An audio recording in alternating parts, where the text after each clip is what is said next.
இங்கு நீலவோடையில் முத்தந்தெளிக்கும் வெண்ணிலா, வெண்ணிலாவில் யாரது கொல்ல ஆமையோ?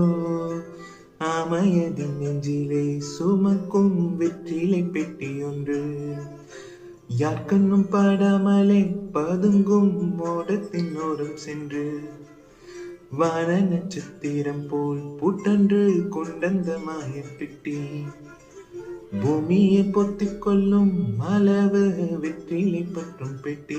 செல்லமே வாணி கதை கேட்டு உள்ள விழி மூடி மார்பின் மேலே உறங்கு உறங்கு கண்ணே, சிறு பொன்னே ஆசை சிரிப்பாலே கொஞ்சி விளையாடி வளரு வளரு.